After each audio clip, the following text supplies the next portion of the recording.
Shri Sudhanshu Trivedi ji, who doesn't really need an introduction. But I can say you saw the methodology Sunil ji presented.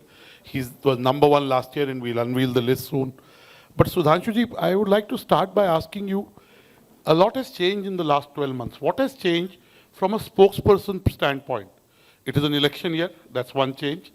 You brought in the women reservation bill, and very importantly, we did the G20. I mean, just to say, these are three, there may be many. So in an election, the role of the spokesperson becomes even more important. You first said that what the change has been brought. If you see that you have already said that we have led the G20 summit, and it is for the first time that India is having the highest growth rate among all the G20 countries. It has never happened in the last 75 years. Then women reservation. Then India has touched the untouched portion of moon. Then we have provided 50 crore people the Jan Dhan accounts, 50 crore people health cover, which is the biggest financial inclusion, biggest health cover. And we have provided 4 crore poor people the Pradhan Mantri Awas, out of which 3 crore cases the women are having their name in the registry. I think it would have never happened before 2014 that 3 crore women of the poor section of society was having a legitimate legal right over the property which their family is owning. So this has happened, and not only this, a vast scale of change which you witness all over the world. It is for the first time that India's Prime Minister is consistently getting highest rating in Morning Consultant. And not only this, country is witnessing the new parliament, and also along with, we are also witnessing that new Ram temple is going to be built up. तो मुझे लगता है इतना बड़ा परिवर्तन आया है पिछले कुछ वर्षों में देश में कि हम ये कह सकते हैं कि अरुण गगन पर महाप्रगति का अब ये मंगल गान उठा, करवट बदला अंगड़ाई ली सोया हिंदुस्तान उठा. क्या बात है. देखिए सुधांशु जी, वैसे स्पोक्स पर्सन पे आपने पूछा तो मैं एक वाकया बताऊंगा, शायद गौरव को ध्यान होगा. करीब 4-5 साल पहले की बात है. हम लोग बैठे हुए थे, स्पोक्स पर्सन की मीटिंग हो रही थी. तो जैसा अभी जिक्र हुआ कि अनिल बलूनी जी बहुत डेक्स्ट्रसली और न्यूट्रली चीज़ों को ऑब्जर्व करते हैं और गाइड करते हैं. वो खुद डिबेट्स में नहीं आते हैं और उससे और पीछे रह के बहुत इफेक्टिवली काम करते हैं. तो मीटिंग के बाद उन्होंने हमारे और शहनवाज हुसैन जी की तरफ मुड़कर कहा कि भाई इस पर कोई और आप लोगों का सजेशन हो तो बताइए, आप लोग बहुत पुराने ज़माने से प्रवक्ता हैं. तो शहनवाज जी ने हंसते हुए कहा कि अरे अनिल जी, अब तो ऐसा लगता है कि हम लोग इतने पुराने ज़माने के हो गए, लगने लगा अंग्रेज़ों के ज़माने के प्रवक्ता हैं. तो वो मैं इसलिए कह रहा हूँ, देयर यूजेस्ट, जो आपने कहा ना ट्रांसफॉर्मेशन आया. अब आज से 12-13 साल पहले जब हमने टीवी में आना शुरू किया तो कांग्रेस के उन सीनियर लीडर्स के साथ, जिसमें सत्यव्रत चतुर्वेदी जी थे, जनार्दन द्विवेदी जी थे, सलमान खुर्शीद साहब थे, कपिल सिब्बल जी थे, अभिषेक मनु सिंघवी जी, वहाँ से लेके आज की इस जनरेशन में मैं एक और भी चीज़ मानता हूँ, तब डिबेट्स कम होती थी, चैनल्स ज़्यादा हो गए, कंपटीशन ज़्यादा हो गया, डिबेट्स भी ज़्यादा हो गई. और कुछ ये भी स्थिति हो गई कि पॉलिटिकल पार्टीज़ में भी लोगों को ये लगने लगा कि शायद हम बहुत कोई चीज़ एग्रेसिव बोलेंगे तो शॉर्ट टर्म गेन की तरफ वो लोग ज़्यादा लगने लगे. जैसे अभी शाजिया ने कहा कि भाई हर आदमी का अपना एक अलग स्टाइल है. तो मेरा ये मानना है कि बोलते समय हम लोगों को यह ध्यान रखना चाहिए, जो कई बार हमारे सीनियर लीडर्स भी कहते हैं कि भाई हम पार्टी को रिप्रेजेंट करने जा रहे हैं, अपने को रिप्रेजेंट करने नहीं. तो हम हो सकता कोई ऐसी चीज़ बोले जिससे हमें पॉइंट ऑफ अट्रैक्शन ज़्यादा मिल जाए, पर हमारे उस पॉइंट ऑफ अट्रैक्शन से पार्टी को फायदा हुआ या नुकसान, ये देखने की बात है. और मैं ये भी कहूँगा कि इसके लिए एक अटल जी का वाक्य है, वो बहुत ध्यान रखना चाहिए. एक बार हम लोगों की मीटिंग थी तो पहले मैं कहूँगा, अमित शाह जी ने एक बात कही, तो वो पार्टी के अध्यक्ष थे, कि भाई जब आप जा रहे हैं टीवी पर आपसे कोई सवाल पूछा जा रहा है तो you are not going for a job interview, कि आपको हर चीज़ का एग्जैक्ट वही जवाब देना है, उसी उसमें हमें अपनी बात भी कहनी है.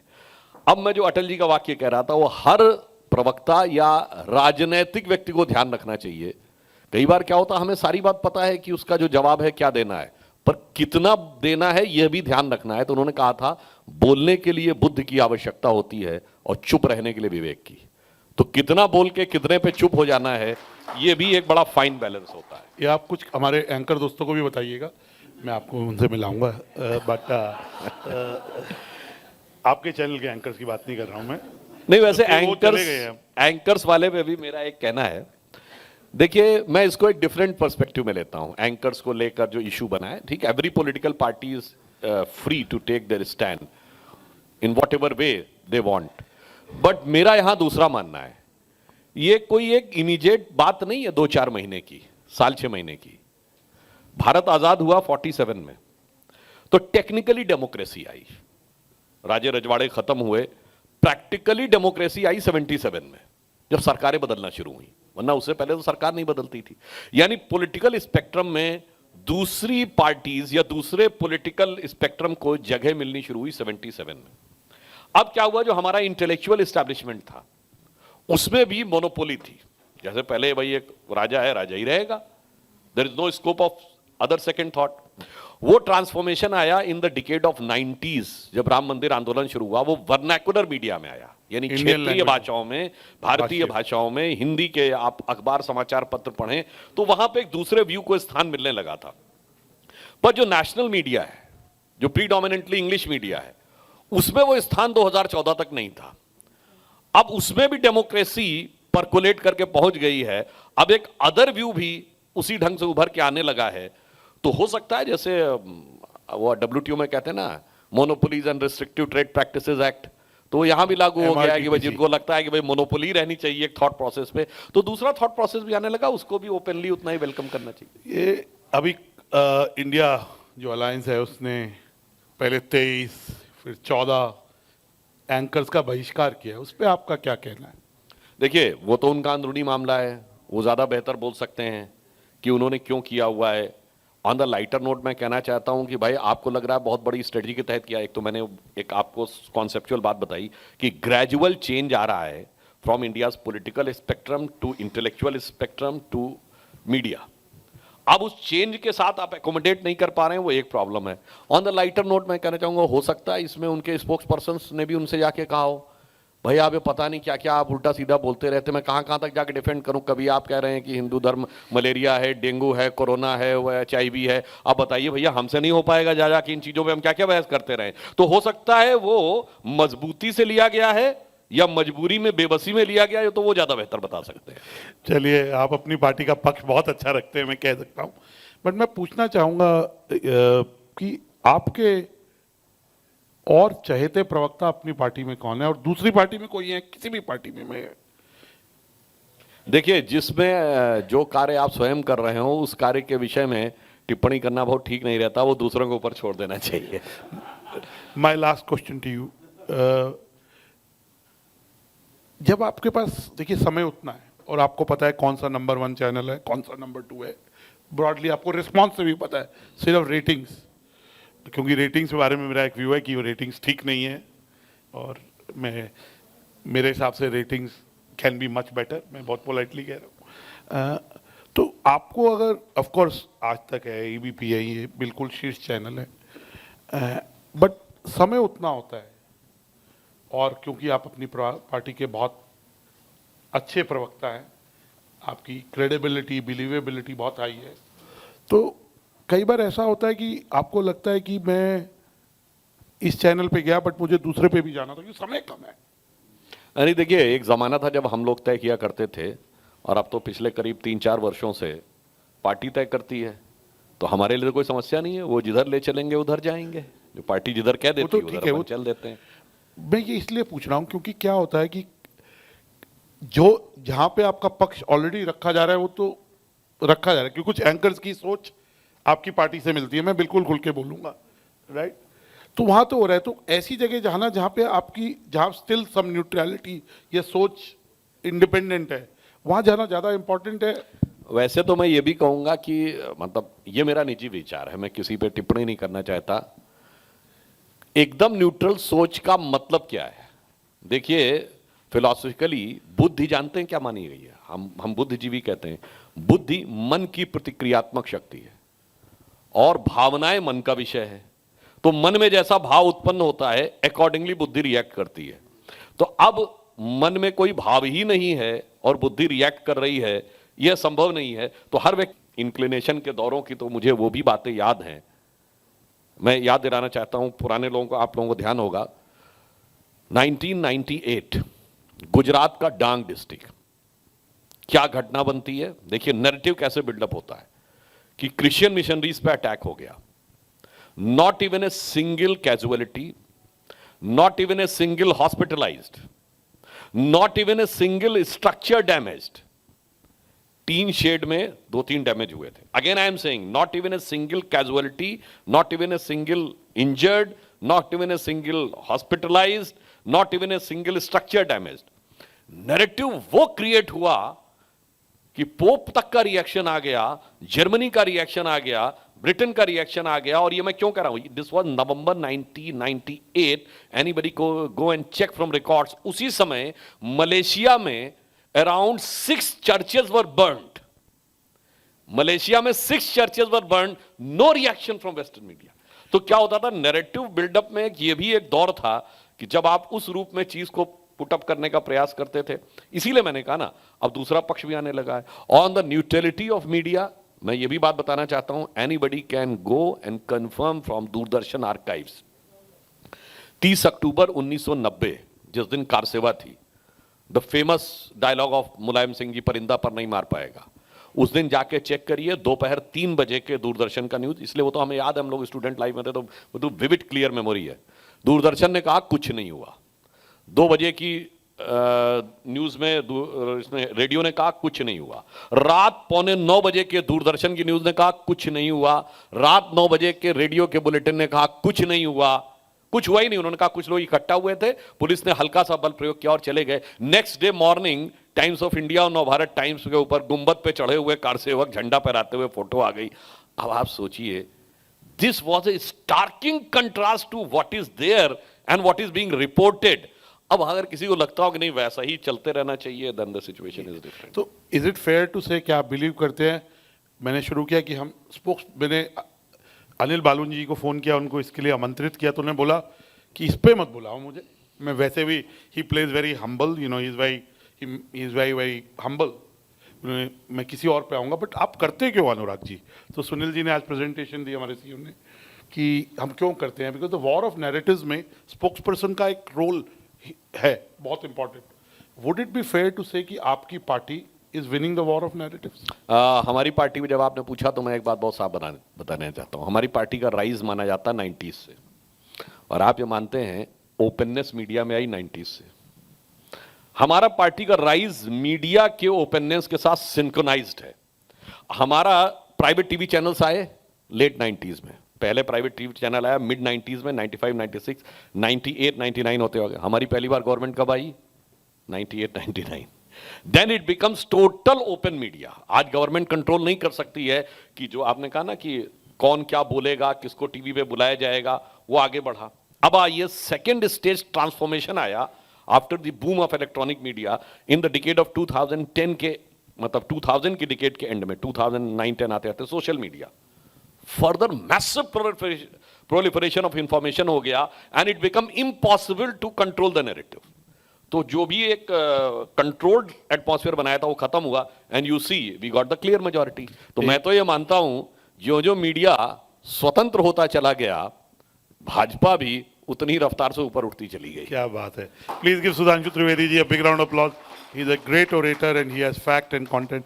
सुधांशु जी, मैं खत्म करना चाहूंगा कि पिछले साल आप नंबर 1 थे, इस साल आपको क्या लगता है आप कौन से स्थान पे हैं? देखिए, मैंने तो आपसे बताया कि हम लोग जमाने में कहा गया अंग्रेजों के जमाने के प्रवक्ता हो गए हैं, तो अब नंबर का उतना इंपॉर्टेंस भी नहीं है। मैं ये मानता हूं, देखिए हमारे यहाँ ये बात कही गई है कि हमारा टारगेट क्या हो। हम हैं या गौरव हैं या शादिया जी हैं जो हमारी पार्टी के चारू हैं, हमारा टारगेट ये है कि पार्टी नंबर 1 रहनी चाहिए और देश नंबर 1 रहना चाहिए। भाई हम तो संघ के विचार से सीखते थे, तेरा वैभव अमर रहे मां, हम दिन 4 रहे न रहे। क्या बात। तो हमें तो इससे कोई मतलब ही नहीं है, देश नंबर 1 रहना चाहिए। नंबर 2 कौन होगा? आप नंबर 2, नंबर 3 पे कोई व्यू है आपका? मैं ही नहीं कह रहा, नंबर 1 कौन है? देखिए, मैं कहूंगा कि हमारा तो ये मानना है कि देश उस ऊंचाई पे होना चाहिए नंबर 1 पे कि फिर नंबर 2 थोड़ा ढूंढना पड़े कि नंबर 2 वाला खड़ा कहां पे है। उस मुकाम पे देश को पहुंचना चाहिए। चलिए। और फाइनली मैं एक और बात भी कहना चाहूंगा, जैसे मैंने एक बात, हम लोग जब यूनिवर्सिटी में थे तो एक अपना पर्सनल एक्सपीरियंस बताना चाहूंगा। फर्स्ट 3 इयर्स हम लोगों को डबल रूम मिलता था, यानी एक रूम पार्टनर भी रहता था लड़का साथ में, और फाइनल ईयर में हम लोगों को सिंगल सीटेड रूम मिलता था। तो नॉर्मली क्या होता है यूनिवर्सिटी में, आदमी अपने लखनऊ यूनिवर्सिटी में? नहीं, मैं पन्नगर यूनिवर्सिटी में, जहां से मैंने बीटेक किया। तो होता क्या है कि आदमी अपने क्लोज फ्रेंड को रूम पार्टनर बना लेता है, भाई इससे दोस्ती ऐसा चलता रहेगा। हम लोग संघ में थे तो हमारा बहुत क्लियर टारगेट था, ना दोस्त को नहीं बनाना है, एकदम डिफरेंट को बनाना है, ताकि 1 साल में वो हमारी विचारधारा के इन्फ्लुएंस में आए। क्या और वो बात। कैसे, कई बार क्या हुआ कि मैंने देखा कि स्टूडेंट लाइफ में था, जैसे राम मंदिर आंदोलन पे हुआ, तो एक बार क्या हुआ, हॉस्टल के कॉमन रूम में बहस हो रही थी। तो अब मेरा अगले दिन वो सेशनल एग्जाम था, तो हम तैयारी कर रहे थे, अचानक हमारे 2-3 फ्रेंड आए और हमारा हाथ पकड़े, भैया चलो वहाँ एकदम इज्जत बात आ गई है, लेफ्टिस्ट लोग तो एकदम ऐसी तैसी किए जा रहे हैं, तुम ही संभाल सकते हो। चलो मैं गया वहाँ, मैंने देखा कि हमने डिबेट किया तो हमारा टारगेट क्या है। आपने मान लीजिए फैक्ट और लॉजिक पे एकदम उसको स्मैश कर दिया, पर स्मैश करने के साथ अगर उसकी ईगो हर्ट हो गई तो आपने वो ऑन द स्पॉट तो एक विक्ट्री प्राप्त कर ली, पर क्या वो कभी आपके विचार से जुड़ेगा? तो हमारा टारगेट है अपने विचार से अधिक लोगों को जोड़ना, बजाय इसके कि हिट करना। तो मैंने वहां से सोचा कि एक स्टेज पे ले जाके इस पॉइंट को छोड़ देते हैं, ताकि ये उसके अंदर एक थॉट प्रोवोक करे, वो चीज ऐसी रहे which should hit his mind, not hit the heart. तो वहां से मेरे दिमाग में बात आई कि डिस्कशन के दौरान भी हम इस बात का प्रयास रखते हैं कि वो किसी के माइंड को हिट करे हमारा लॉजिक, और एक पॉइंट पे जाके छोड़ देते हैं कि आगे कुछ ना कुछ स्कोप भी बना रहे। कि जो कहावत है ना, तुलसी अपने राम को रीझ भजे चाहे खींच, खेत पड़े पर जामी है उल्टा सुल्टा बीज। तो खींच के ही तैयार हो जाए, भजने को तो तैयार हो जाए। कि सरकार की नीतियां बहुत स्पष्ट हैं, क्लैरिटी के साथ हैं। और आजकल मैं एक और बात भी मैं कहना चाहूंगा, कोई कुछ भी बोल ले, आज सोशल मीडिया पे जाके आदमी नेट के जमाने में बहुत इजीली सर्च भी कर सकता है कि जो फैक्ट आपने बोला वो सही है या दूसरे का फैक्ट सही है। और शायद यही कारण है कि मोदी जी की लोकप्रियता जो लगातार बढ़ रही है।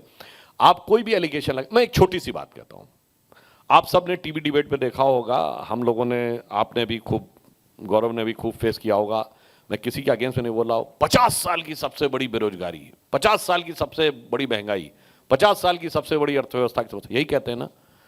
अब कहने में आप भूल ही जाते हैं 50 साल में तो वो 1991 भी आ जाता जब सोना गिरवी रखा गया था, अर्थव्यवस्था ध्वस्त हो गई थी, $1 बिलियन से नीचे का फॉरेन एक्सचेंज रिजर्व आ गया था, 2 बार रुपए का डिवेल्युएशन हुआ था, लगने लगा था कि country is on the verge of bankruptcy.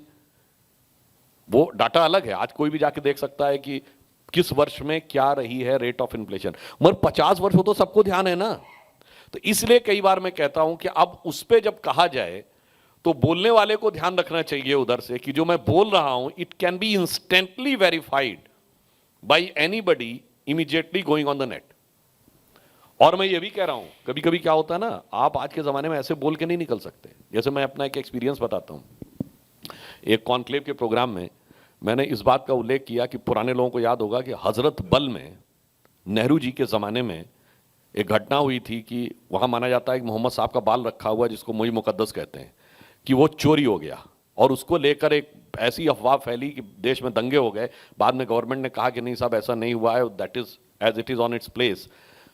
वो घटना 27 दिसंबर 1963 की है। अब बहुत से पुराने लोगों को ये घटना नहीं पता थी। अगर आपने 27 दिसंबर 1963 बोला, आदमी इमीडिएटली चेक करेगा कि ये 27 दिसंबर 63 था या नहीं था। तो इसलिए मैंने कहा कि जो सरकार के अगेंस्ट में बोले या पक्ष में बोले, वो सारे आंकड़े 2 मिनट में वेरीफाई किए जा सकते हैं। इसीलिए जो हम लोग बोलते हैं, मुझे नहीं लगता है चाहे शादिया हो, चाहे गौरव हो या ये चारों हो, कभी हम लोगों को गवर्नमेंट की तरफ से बोलने में समस्या नहीं है। और एक और बात मैं कहता हूं, जो एग्रेशन आया है, जरा डिजिटल डाटा अवेलेबल है, पिछले कुछ वर्षों में जाके देखिए, ज्यादातर क्या 100% हर डिबेट में एग्रेशन की शुरुआत कहां से हुई है। भाई जहां तक मेरा, हमारे किसी प्रवक्ता ने पर्सनलाइज प्रोवोकेटिव स्टेटमेंट्स नहीं दिए हैं।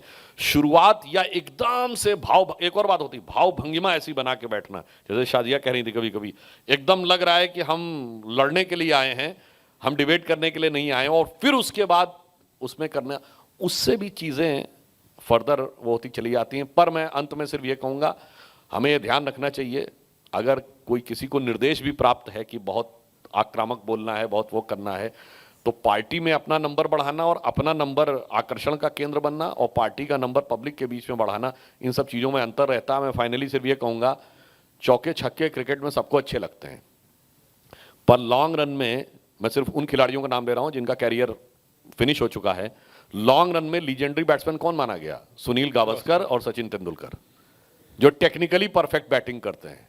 फिल्मों में मसालेदार रोल करके पॉइंट ऑफ अट्रैक्शन कुछ समय के लिए कोई भी बन जाए, पर जिन लोगों ने लीजेंडरी लीगेसी क्रिएट की वो थे जो सीरियस और लॉन्ग टर्म करते रहे। तो मेरा मानना है ऐसा ही कुछ कुछ ये भी ध्यान, और हम सब प्रवक्ताओं को ये भी ध्यान रखना है, कल के दिन जाके आपको पार्टी में कोई सीनियर भूमिका निभानी है तो your image should be in synchronicity with your going seniority, not in contradiction with your futuristic seniority.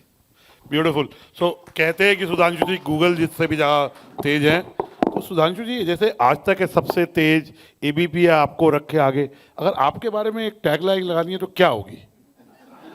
नहीं, क्योंकि आप ऐसी चीज़ों में बहुत अच्छे हैं। Any suggestion from the audience? कोई सजेशन नहीं है। मैं गुस्ताखी नहीं करना चाहता, बट अगर आपको अपने आप को डिस्क्राइब करना हो तो कैसे करेंगे आप? देखिए, मेरे माइंड में सिर्फ ये रहता है कि कोई भी चीज़ जो होती है, देखिए एक मैं अंतर बताऊं, कई बार लोग पूछते हैं कि आपको ध्यान कैसे रहता है। हर व्यक्ति को ध्यान रहता है, क्या चीज़ ध्यान रहती है इसकी बात। आपके बिजनेस में 10 साल पहले कोई चीज़ हुई हो और आज आपसे पूछा जाए आपके टिप्स पे होगा, उसमें ये इशू था, ये ऐसा प्रॉब्लम। घर में 10-12 साल पहले कोई शादी ब्याह हुआ, उसमें कोई इशू हो गया, वो आपको सब याद रहता। क्यों? वो आपने रजिस्टर पे लिख के याद नहीं किया है, वो आपने उसमें आप इतने इन्वॉल्व थे कि वो चीज़ें याद रहती हैं। तो मेरा ये मानना है कि अगर आप किसी चीज़ में इन्वॉल्व हैं, विचारधारा की दृष्टि से उस पूरे प्रोसेस में आप इन्वॉल्व थे, तो धीरे धीरे that becomes your part of your thinking process, thought process. तो उसकी जो रिकलेक्शन वैल्यू है या रिकलेक्शन सिचुएशन है वो बहुत इंस्टेंट और ऑटोमेटिक हो जाती है। तो मेरा मानना है कि अगर आप अपनी पार्टी और अपने विचार के साथ एकाकार अपने को करने में सफल हो जाएं, तो मुझे लगता है अपने आप बहुत सारे चीजों के उत्तर स्वतः मिलने लगते हैं। Beautiful. Please give Sudhanshu ji a big round of applause.